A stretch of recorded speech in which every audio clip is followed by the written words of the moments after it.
Hi, my name is Sarah Bidney. I'm the PGA Director of Instruction at Wakonda Club in Des Moines, Iowa. Thank you for your time and consideration for this award.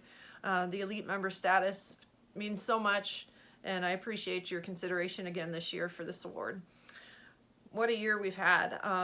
Back in mid-March when COVID cases started arriving here in Iowa, it was certainly scary, and our governor did not shut down our state. But our board of directors at Wakonda Club, they were considering whether or not we could keep instruction going safely. And through some deliberation, they did say that I could continue my programs. I had 24 kids enrolled in a spring program that started the first week of March. And I did offer to those families the opportunity to, of course, stop the program if they needed to quarantine or stay home or whatever the case may be. And I had 20 kiddos stay in the program.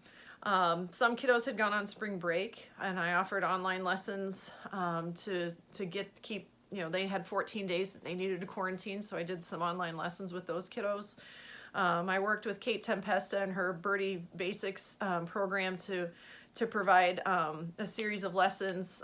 Myself and I believe 12 other instructors provided a series of lessons she was able to offer to her clients and to clients around the country and around the world, to be able to do Birdie Basics programming for ages 3 to 6-year-olds, so that was amazing.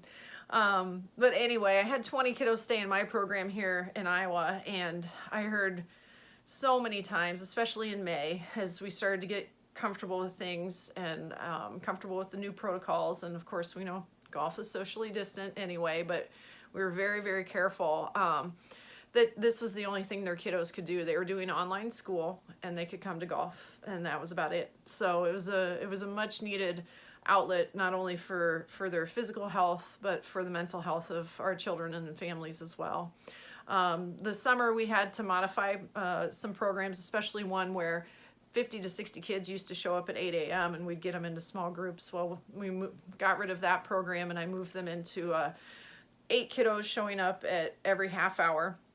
Wanted to make sure that we stayed within CDC guidelines, even though our state didn't have as restricted. By the summer, you could have more than 10 people in a group, but we went ahead and made sure that we had 10 or fewer in our group.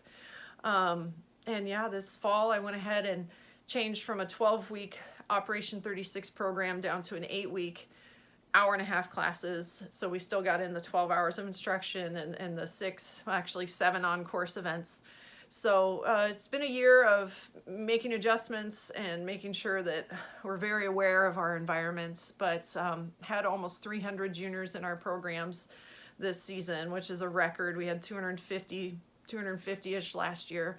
And so it's just, I'm very honored and that I could provide something to our families and to even my own family. My children were in programs as well this year that was normal and relatively low risk, and thankfully, as far as we know, we didn't have any community spread. We didn't have any COVID cases related to our programs. In fact, I didn't know any children that had coronavirus this year, so we were very fortunate for that. So I hope you and your loved ones are staying safe, and thank you for this opportunity. I realize I'm going over my time, but what a year. So I've needed to kind of explain more of what we did, but thank you again for your time, and I hope you all are staying healthy.